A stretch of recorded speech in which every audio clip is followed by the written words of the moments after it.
A few years ago, we noticed that more and more entrepreneurs were choosing lifestyle first. So they were going to a small town where they wanted to live, like Sisters, Oregon, or maybe Damascus, Virginia, somewhere really, really fun where they wanted to live. And then they had to create a business for themselves there in order to stay in that town. And they were building these thriving regional and even national companies out of these small towns. So we thought it'd be really cool to go out and interview a bunch of these entrepreneurs and find out how they were doing it. How were they creating a job for themselves? And of course, since we were going to small towns, we didn't want to fly on airplanes. We didn't want to stay in chain hotels or go to chain restaurants. We wanted to see the small towns. So, of course, we came up with the logical solution to ride our bicycles across America, 4,000 miles. And we did that, and out of that experience came this book, Main Street Entrepreneur. Okay, so this is our gift tonight. You get a copy of Main Street Entrepreneur, and it tells you how to start and build a small business in a very simplified way with lots of great stories. So we need 3 volunteers, and Sid is going to choose, and we'll take 3 of you to come up here. You're going to tell us what you learned from the lecture last week, okay? All right. We have 3, Sid? Okay.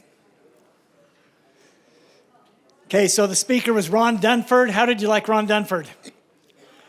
Pretty amazing. Worldwide CEO of Schreiber Foods, 7,000 employees, billions of dollars in sales. Okay, we have our 3 volunteers. So tell us your name, what you learned from Ron Dunford. My name is Tyler Milberg, and I learned from Ron Dunford is to be happy now because the journey is what matters the most. Awesome. My name is Bridger Dorius. One thing I love that he said is to find your own superpower. Everybody's good at something, and also know the superpower of your friends around you, because that could be useful one day. I really liked how he talked about leveraging your luck, whether it's good or bad, taking advantage of the situation. What's your name? Caleb. Okay, guys, there you go. Let's give him a hand for being brave. Thank you very much. Okay, Brandon.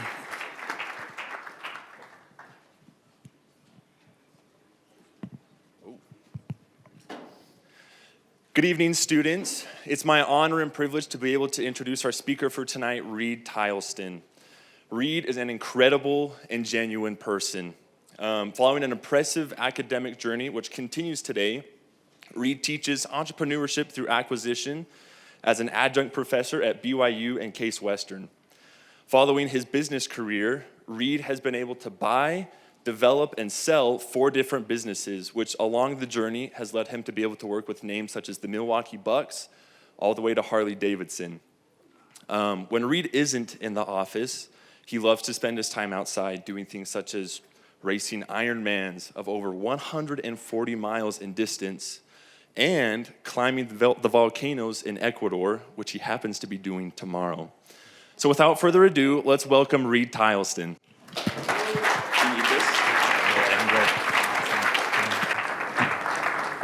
Thank you so much for the introduction. And by the way, ladies and gentlemen, he literally memorized that in the last 45 minutes, so he deserves some good props.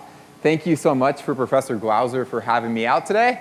And last but not least, just thank you for all coming out. I know there's a lot of things you could be doing with your time, so I appreciate you being here. So I just give it up for, give it up for yourselves if nothing else there. Tonight, we are going to discuss for the next hour entrepreneurship through acquisition. And by the way, I absolutely love coming to Logan. I am a very big fan of Aggie ice cream, and we're T-minus 1 hour until that point, so I'm personally excited. Who else is excited for some ice cream about an hour from now? Yeah, right on, right on. All right, we're going to talk about entrepreneurship through acquisition. The premise of entrepreneurship through acquisition is that as opposed to buying a company or starting a company, you can simply find a company that already exists. Then you can apply your entrepreneurial passion, your entrepreneurial mindset, and your entrepreneurial orientation to something that already exists. I ask you all to join me in a quick exercise. I would like you all to close your eyes, take a nice deep breath in, deep breath out, and visualize the company that you would like to acquire. Visualize the company that you were born to run. It could be anything. It could be a company that rents jet skis at Bear Lake. It could be a fast casual chain of barbecue restaurants. It could be a company that goes into people's houses and helps them optimize all their gadgets that they have as technology plays more of a role in our lives. It could be anything. So take a few more seconds and think deep about what that is.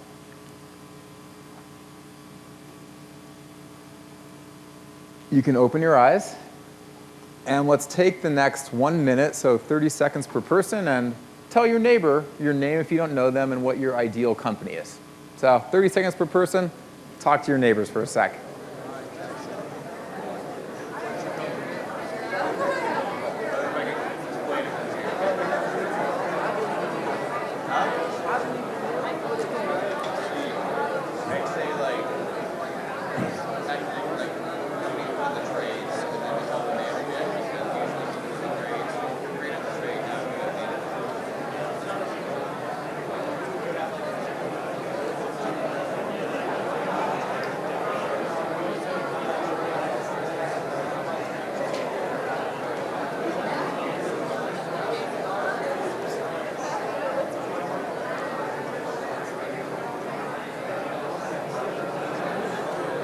All right, about 15 more seconds.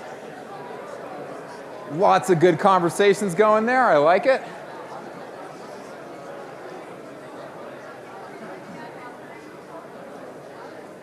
All right, beautiful. Let's bring it back here. Okay, who wants to share what their ideal company is? Raise their hand. Who is down to share it? Who's down to share it with the group here? Who wants to be the first brave soul to participate? Yes. What's your name? Aiden. What's your ideal company? My ideal company is an NGO that helps kids get access to art education. Very cool. Now, Aiden, I don't know if that company or organization already exists, but there's a chance that it does. And as opposed to starting that, you could simply figure out a way to possibly acquire it. So let's give it up for Aiden for being the first person to speak in front of the big group here. Yeah, Aiden. All right, let's hear from one more. One more. Who wants to do it? Yeah, go ahead. What's your name? I like the style. You got to think big, right? The Utah Jazz. They certainly already exist, and that would be a great acquisition to do. All right. So a couple guidelines for our time together. It's going to be highly interactive. So if you have a question, if you have a comment, if you're thinking something, just raise your hand, and we'll make this as conversational as possible. I promise if you're thinking something, more than one person in the group is, so let us have it.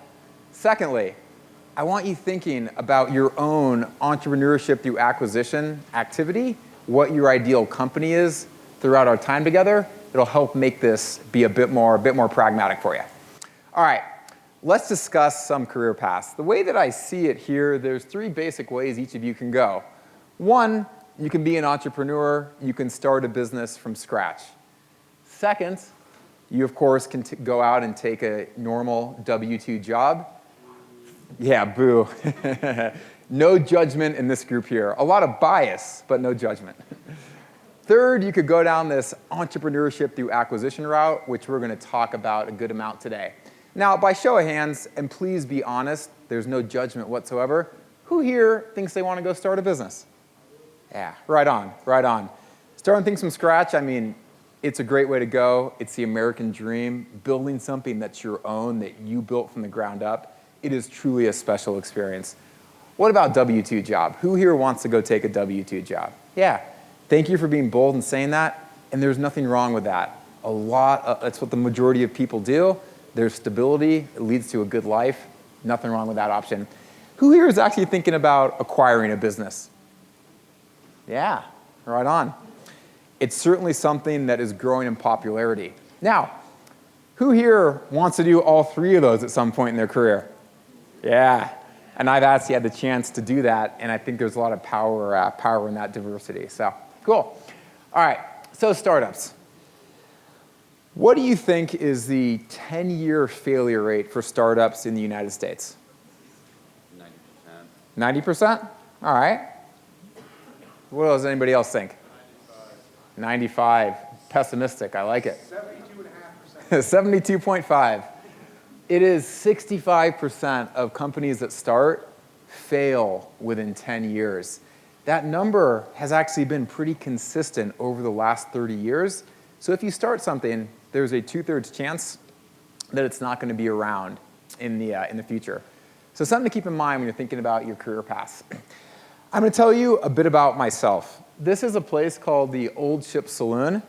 It is San Francisco's second oldest saloon pub restaurant. It actually, that mast out there was from a ship that sunk in 1851 from the gold rush. Who here has been to San Francisco? Yeah, I'm from there originally, so I think it's a pretty cool place to go.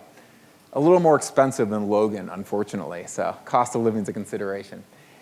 I was 22 and a half years old, and I was there with two individuals that worked in finance, in private equity. I had $100,000 saved up in the bank. I'd gotten a good job in finance after I graduated. I was doing deal sourcing for a secondary venture capital firm, but I was a spreadsheet jockey. Who here uses Excel a lot in their day-to-day? Who here likes using Excel?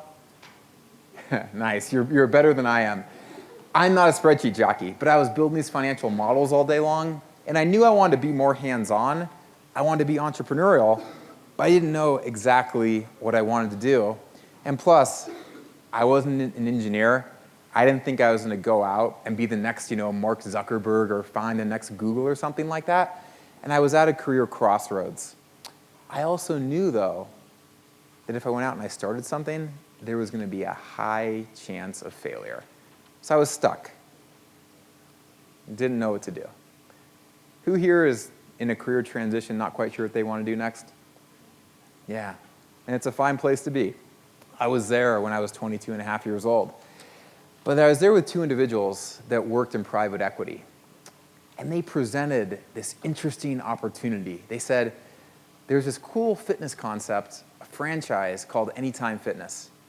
There's a couple hundred, this is 2007, there's a couple hundred of them, mainly in the Midwest, in Minnesota and Wisconsin, but they're growing in California now. And we think it'd be a really good opportunity to put all of our money together and then go and open dozens of these clubs as we go dance off into the sunset. So we made a vision to go open up a bunch of Anytime Fitness clubs in 2007.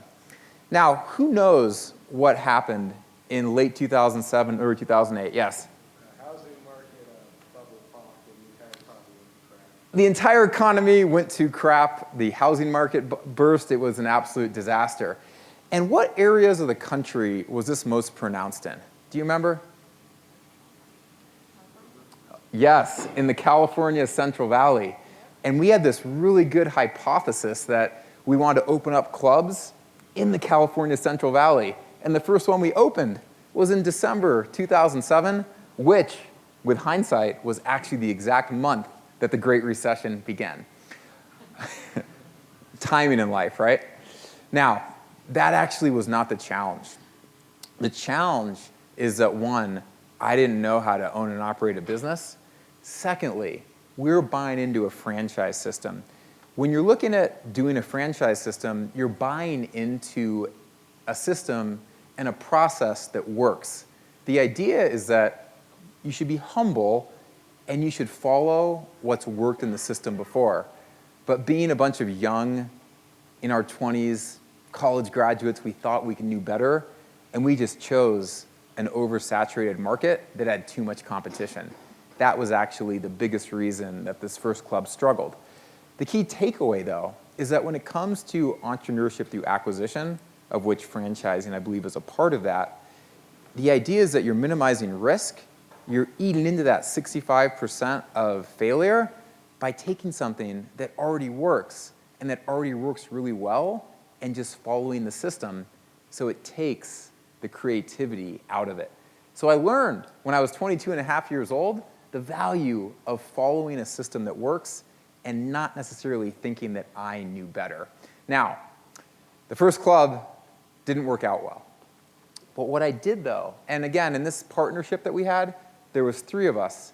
We each had 1/3 equity, but I had left my job to go run these companies full time while my 2 partners kept their jobs in private equity and finance in San Francisco. Now, this first club struggled because the housing crisis. Unemployment's gone from like 4% to 13% in our market. All kinds of problems.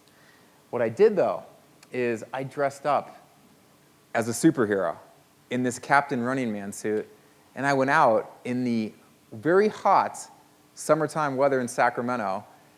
I visited places like Trader Joe's, knocked on doors, and I was able to sell these $99 short-term summertime memberships that flip into auto-renew, and eventually got that club to where it was cash flow positive, spitting out $5,000, $6,000, $7,000 a month, right?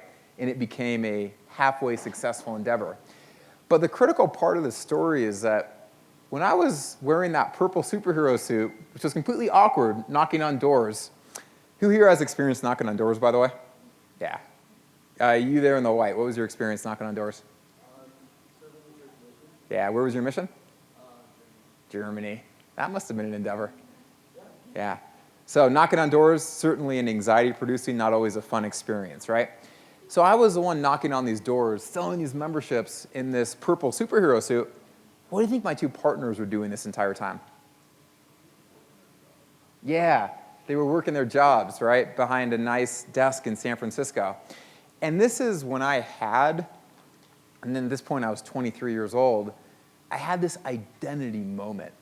And the identity moment was that if I'm going to be the one who's in the purple superhero suit knocking on doors, I want to be the majority owner of the business that I'm a part of, right?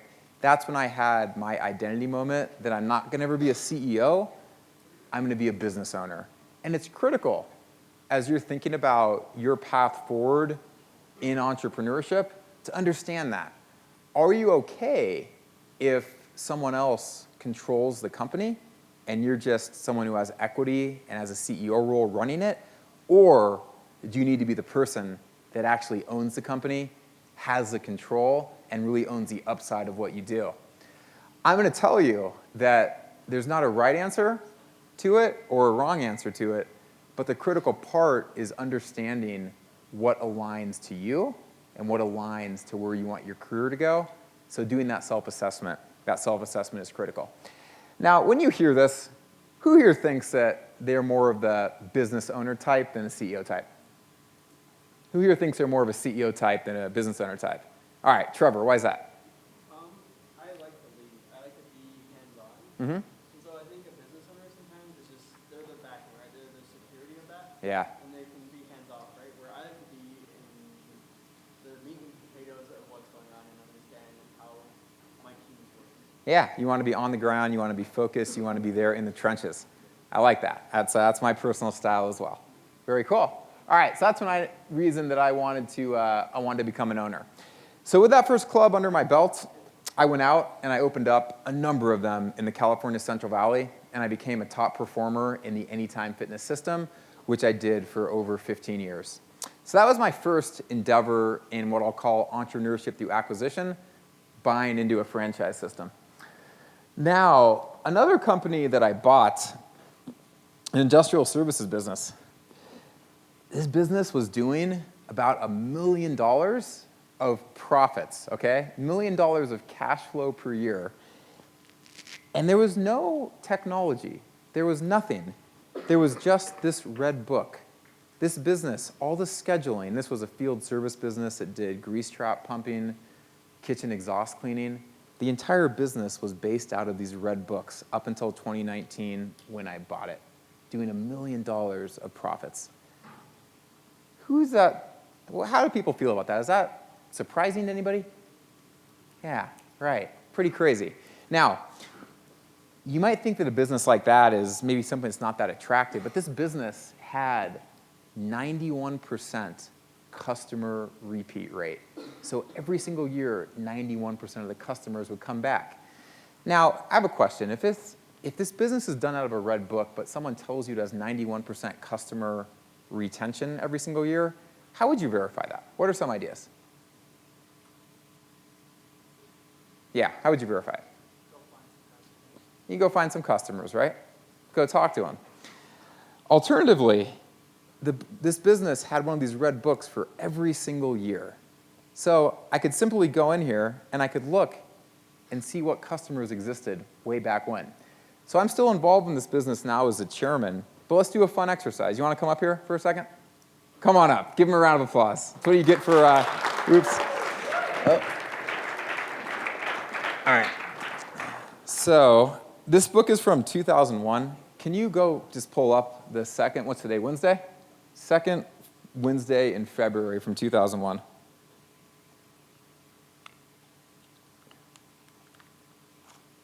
Second Wednesday? Yeah.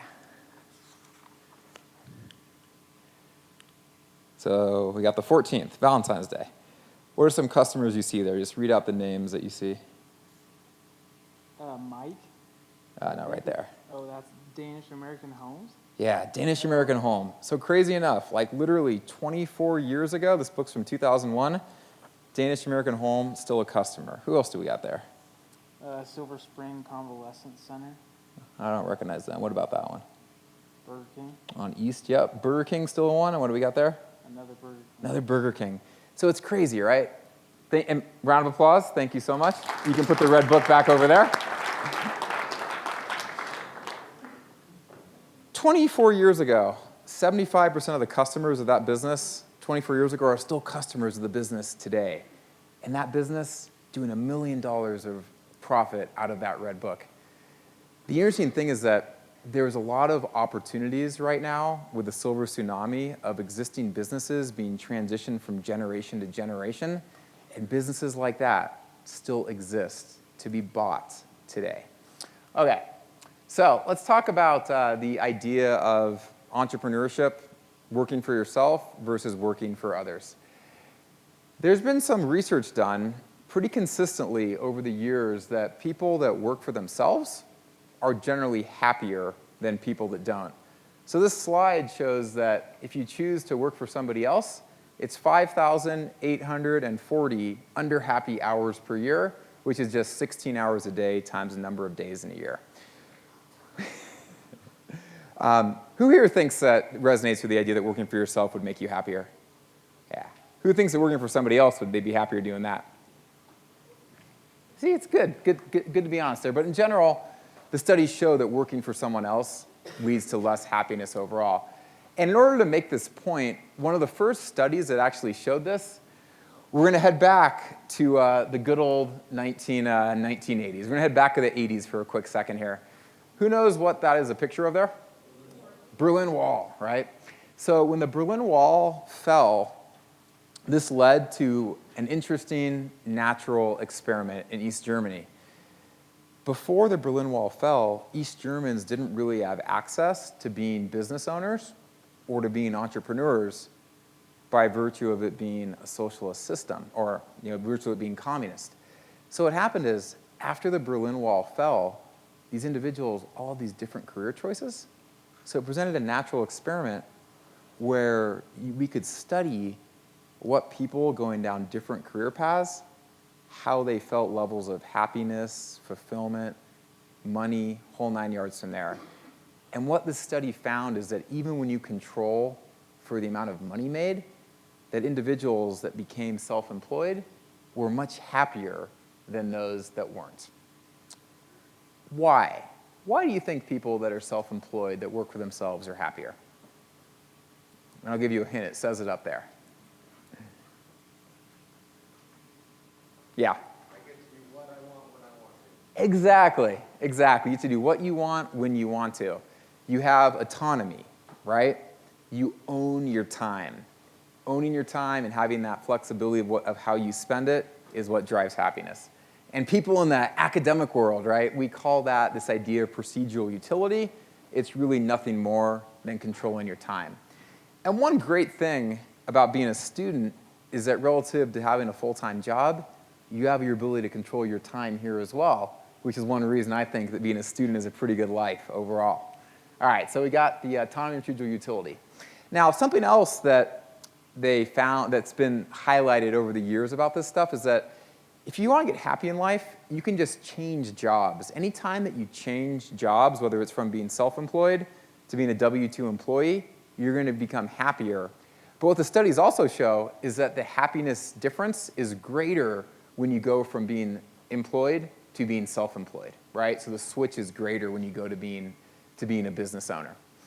Who here at any point in their life has already owned a business or been involved in a very small business? Nice. You there, what business were you involved in? Very cool. Very cool. People got to stay warm, right? Awesome. What was your name, by the way? I'm Lydia. I met you earlier. Thank you so much. All right, so switching costs are higher. Another interesting thing is that people that work for smaller companies are happier than people that work at bigger companies. And the last and most important one, which I want to be the key takeaway from this entire lecture tonight, is that people that have jobs are happier than people that don't have jobs. So key takeaway, make sure that you stay employed. Make sure you stay employed in some capacity. Plus, you'll make Professor Glauser happy as well by keeping the employment numbers of the school high.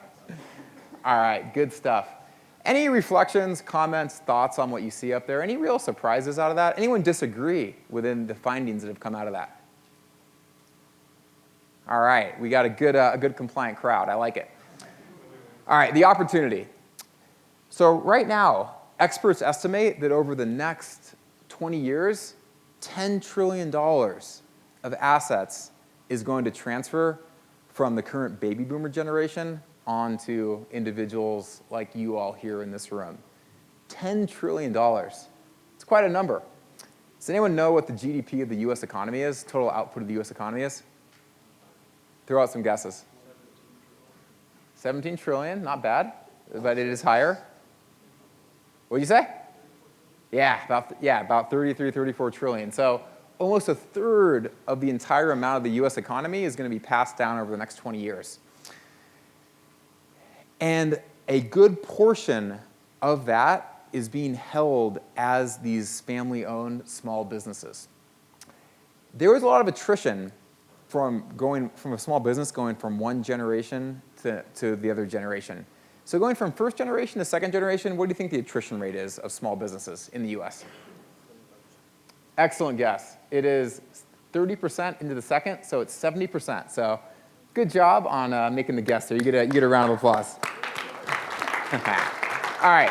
Now, what do you think it is from the second generation to third generation? Do you think 60? Which would make that number? All right, so from second to third, it's 12, right? So again, from first generation to third generation, there's an 88% attrition rate overall. And what do you think it is from the third to the fourth? 2%? 3%, right? So it's crazy, right? You have 100 businesses in generation 1, and you have 3 businesses in generation 4. The attrition rate is insane. One thing which people will point out about this is that, yeah, sure, Reid, there's a lot of attrition, but most of those businesses are small businesses that shouldn't even be around anyway, right? They're not that attractive. And to an extent, that's true, but a lot of good businesses, owners just do not have succession plans for, and they just go away. And these are businesses that are making a couple $100,000 a year that present viable acquisition opportunities for people like us, for people like you. So we live in a world where there is a lot of wealth being transferred in the form of small businesses, and there is a lot of business attrition as it goes from generation to generation. Does anyone here know of a small business owner that has just let their business lapse and close as opposed to selling it? Yeah, what business? My mom owned a business. Yeah. Yeah, did she even think about trying to sell it? And was it a successful business? Yeah? Crazy. Why didn't you take it over then? Nice. Thank you for that. All right. There is 6 million businesses in the US with at least one employee. There is 32 million businesses overall. Which means, by the way, US population these days, about 330 million. It means that 1 in 10 Americans are a small business owner. I don't know about you, but that makes me very fired up for the country. I like small business owners. I like knowing that there's 10% of our population is one. In Utah, there's about 60,000 small businesses with at least one employee. Who knows what the youngest state in the country is? Utah. Now, we're talking about all these old retiring business owners, right? But we live in the state that has the most, that is on average the youngest. Does that make you think it's like a viable place to do this whole entrepreneurship through acquisition thing? I mean, we're young and we're not old. Right? But why is Utah actually a good place to do it? Because Utah's population is binary. There's actually a lot of older retiring business owners in the Beehive State relative to others. So it's unique because you have a lot of young people, as you all know. You also have a lot of old retiring business owners. So Utah is surprisingly viable from this entrepreneurship through acquisition perspective. All right, any thoughts on this? Any feedback, any comments as we're going through here? Anyone think that this stuff just doesn't make any sense and we have no idea what we're talking about up here? Those kind of comments are totally fine too. All right, we'll move on. So models of entrepreneurship through acquisition. One is you can do what we call a traditional search fund. Has anyone here heard of a traditional search fund before?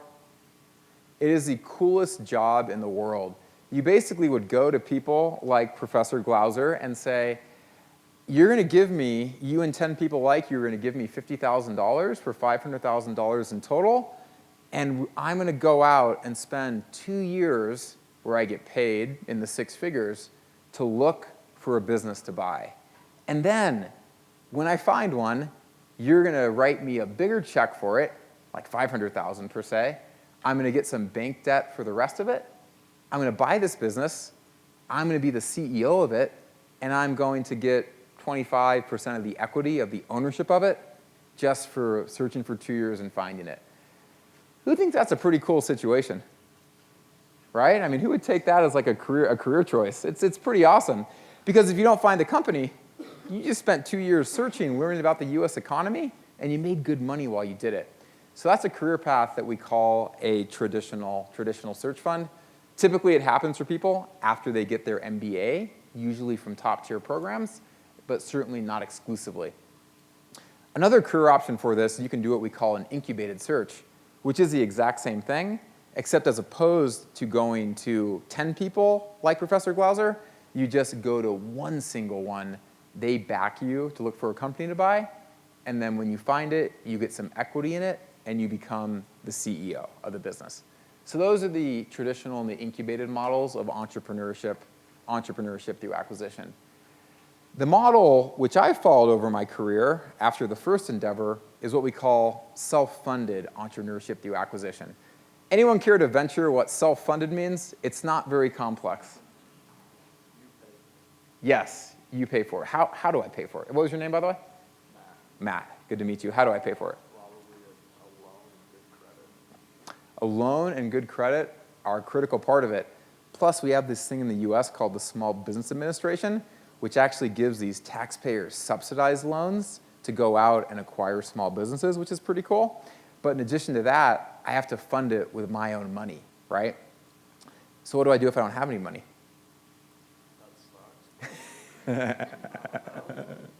Yeah. Well, the thing is, I'd have to go work a job. I'd have to save money, or I'd have to get money from family or friends or something like that.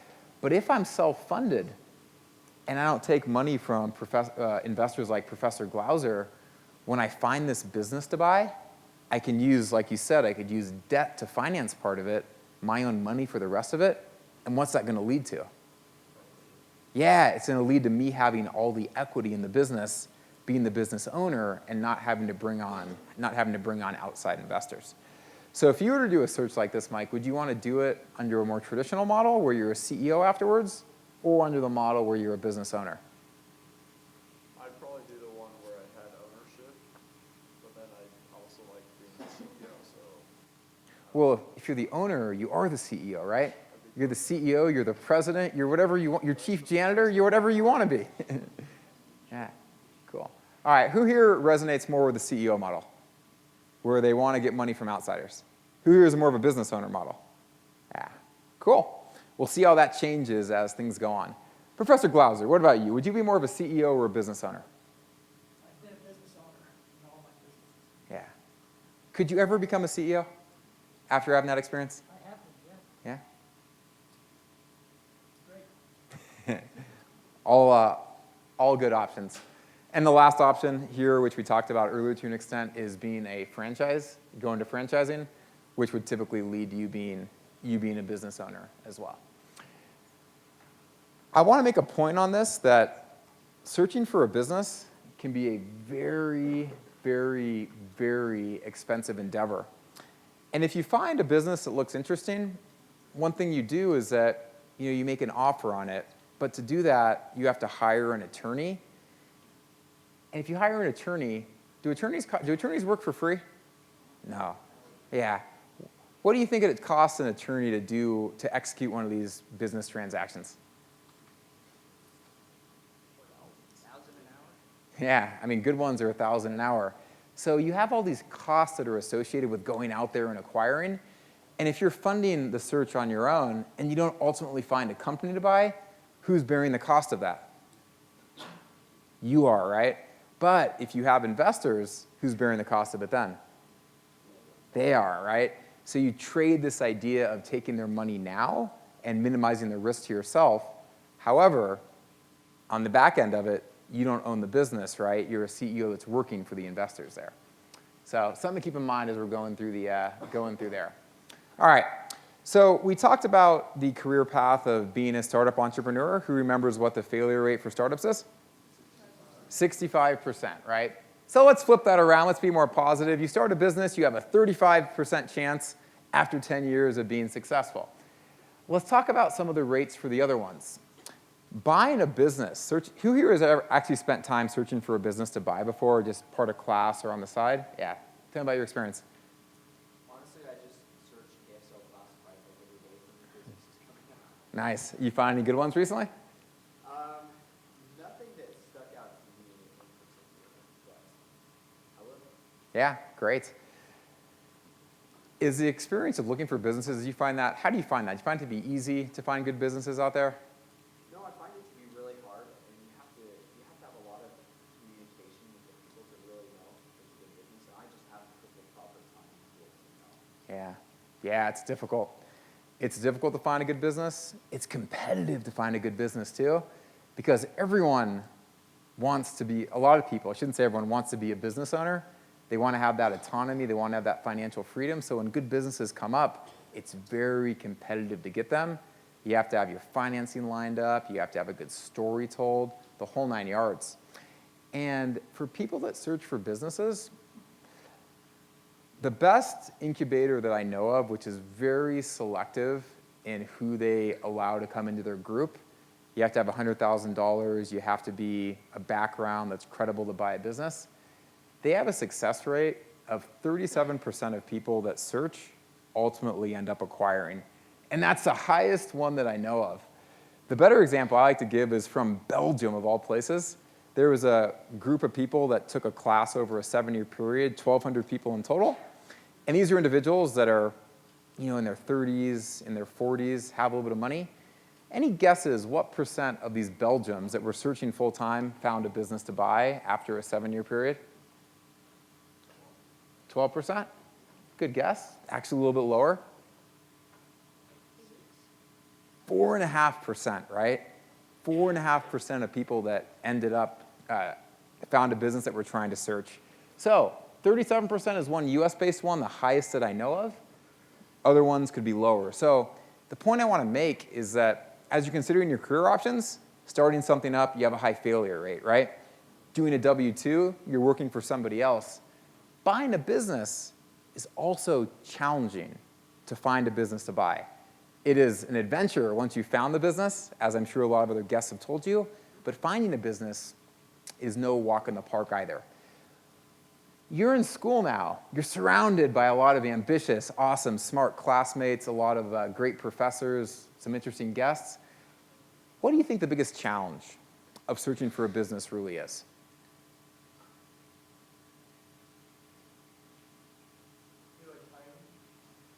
Time, right? You have to figure out how to allocate your time, and time is the ultimate commodity, so time is a big one. What other challenges come to mind? Yeah. I'd say having connections. Yes. Loneliness, right? because it can be just you with a phone behind a computer trying to search. It can be a very lonely endeavor. So a key thing to keep in mind with this, and one great benefit to being a student, is you don't want to trade the autonomy that comes with searching for a business and or eventually becoming a business owner with isolation, right? You want to make sure you're in the right group as you search, and you're in the right group when you ultimately become an owner and you operate as well. So 37% is the best closing rate that I've seen in the US. And then let's talk about for traditional search funds. Traditional search funds, which is where you become the CEO, it's about 48% end up buying in a company and make money from the endeavor. So as you think about the options of doing a startup versus acquiring, just some various numbers to keep in mind there. Building upon a theme that we've talked about a little bit so far, I've been blessed to be a small business owner for the last 16 years. I've been blessed that I've made very good money being a small business owner over the last 16 years.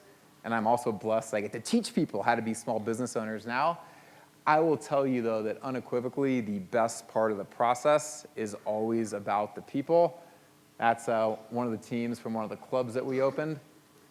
I've known them all for over 15 years now. They play a critical part of my life. For the industrial services business, that was that red book right there. Those individuals in the picture, I helped them get their driver's licenses, their commercial driver's licenses. This whole small business thing, life happiness in general, comes down to relationships, and to me, comes down to people. All right, couple key takeaways. One, as you're thinking about your entrepreneurial endeavors going forward, your careers going forward, self-assessment, right? Understand if you're a CEO or a business owner. When thinking about entrepreneurship through acquisition, the ball game is just about finding one right company and going all in. I encourage you to think back to that exercise that we did to kick things off, where you visualize what your ideal business was. And third, finding a business is a grind. Do not trade the autonomy for isolation. Find a peer group as you do it. That's all I got. Thank you so much for your time, and I look forward to any questions that you may have.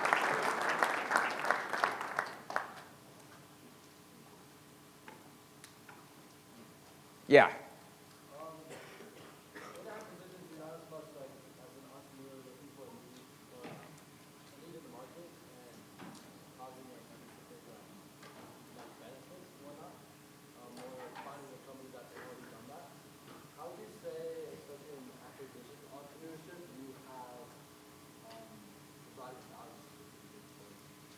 So the whole premise of acquisition entrepreneurship is that you find something that already works, right? So that when you come in there as an inexperienced owner or a CEO, that even if you make mistakes, the business can still handle it. But oftentimes, as exampled by that red book there, that business in particular took it, and I took that red book and I put it into the cloud with field service management, which led to a couple hundred basis points improvements in profitability by doing better routing, better staff management, better time optimization, the whole 9 yards from there. So there's oftentimes a lot of ways to improve it, and that's what you can figure out when you're doing diligence and researching the business. So, fantastic question. Yes, Lydia, right? All right, we're getting it.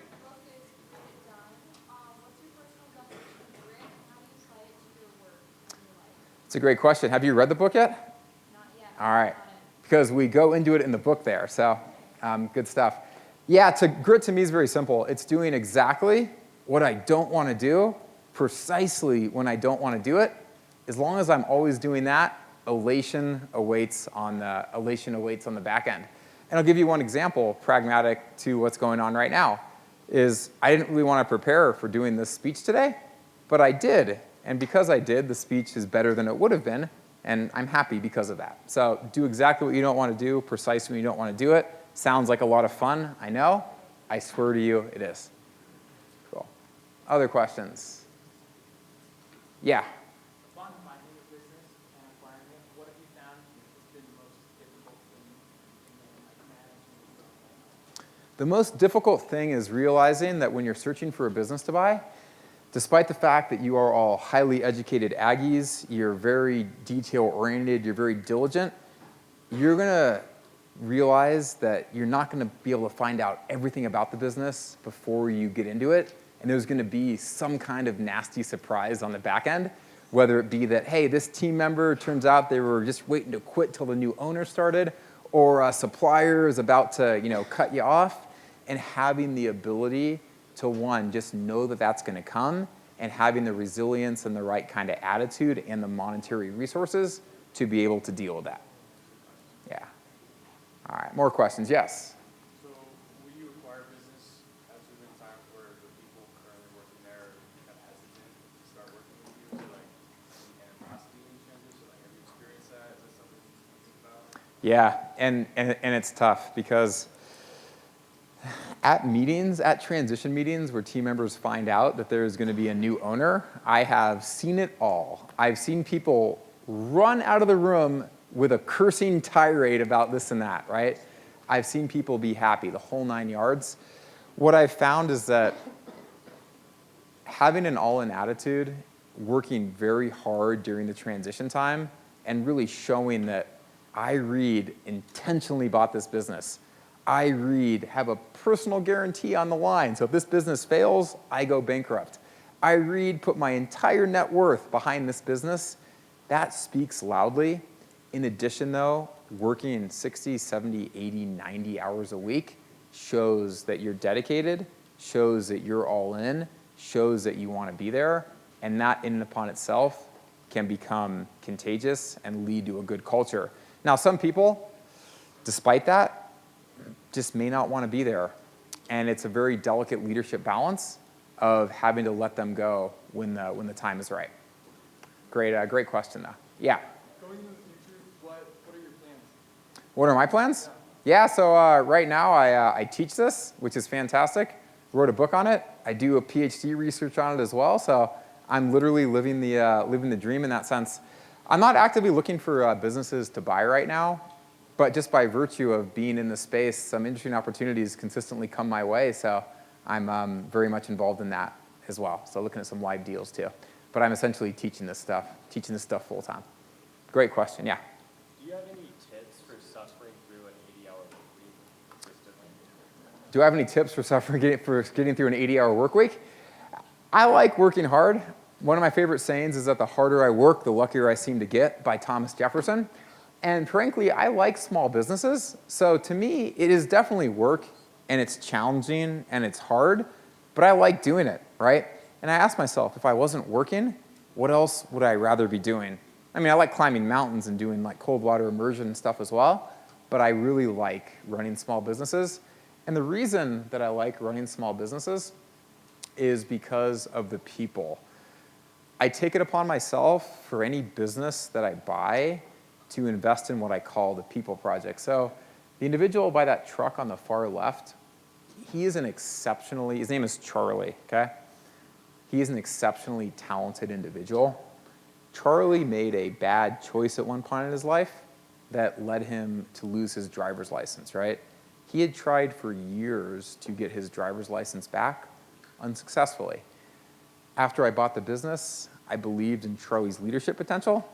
So let's just say that I gave Charlie a good nudge to get his driver's license back, which involved creating a relationship. He had to go through some therapy to get his license back. So I created a relationship with the therapist to make sure he was attending and to make sure he was doing the work that he had to do. I gave him the money that he needed to push that forward. So he got his driver's license back. Then he got his commercial driver's license back. Then he got some good promotions within the company. And I could tell you a lot of other stories like that, but that's what really inspires me to be involved in small business, is it's the way that I've been able to do the small part that I can to make people's lives better. And doing stuff like that doesn't make it seem like it's 80, 100 hours a week. It's purpose-driven, if that makes sense. Yeah. Thank you for that question. Other questions? Yes? Have you ever had a business deal go sour, and what did you learn from that? Oh, I did have. I've had a number of business deals go sour, and I talked about one of them, and it was the first Anytime Fitness Club. I didn't tell you who that second or those two people were that invested, but you care to guess who one of them was? I wouldn't know. It was my older brother.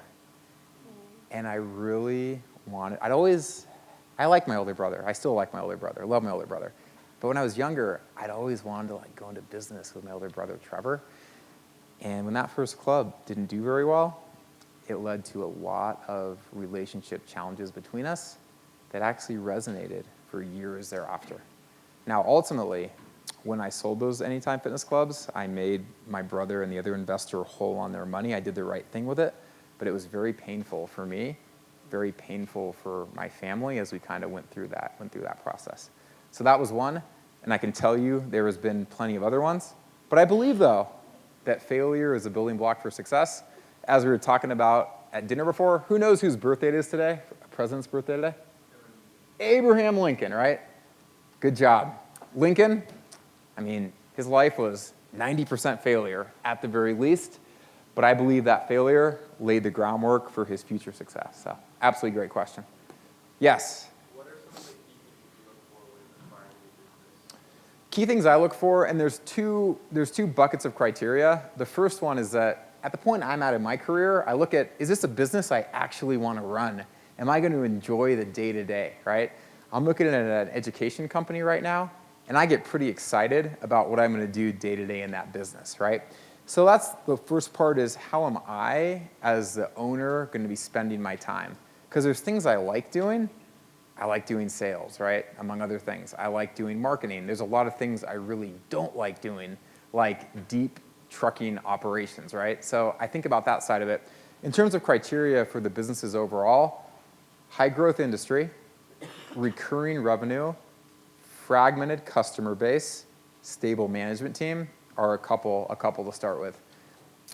And if you want to learn more about that, you can definitely check out the book, Grit It Done. I go through some of the detailed criteria and some of the frameworks that I use to analyze opportunities.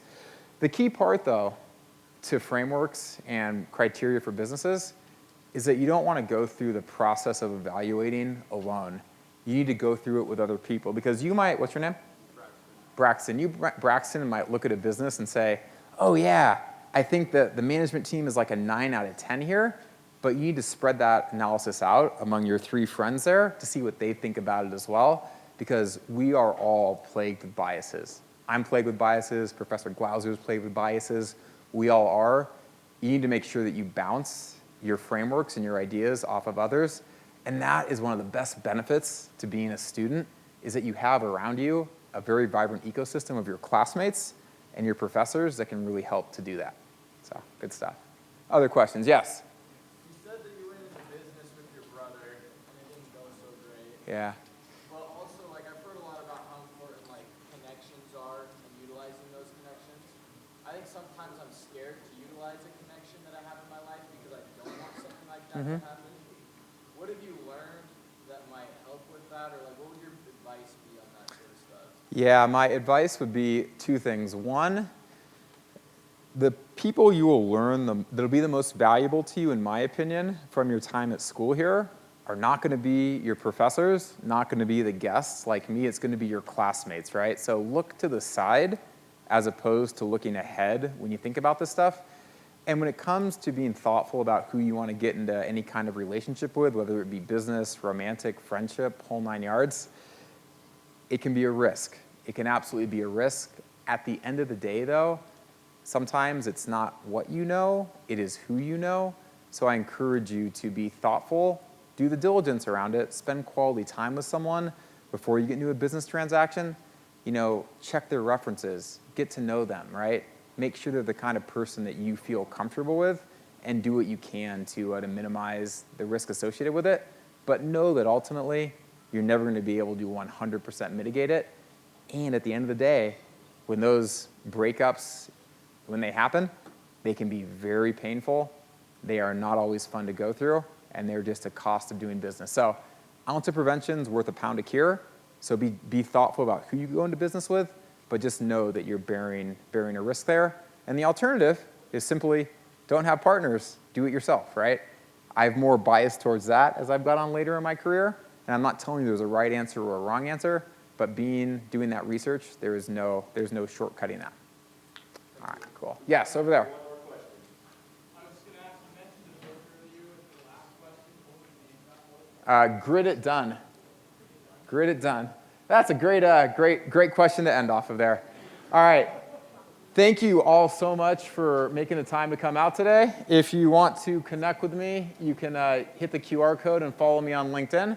I'm also down at BYU. I'm excited for some Aggie ice cream.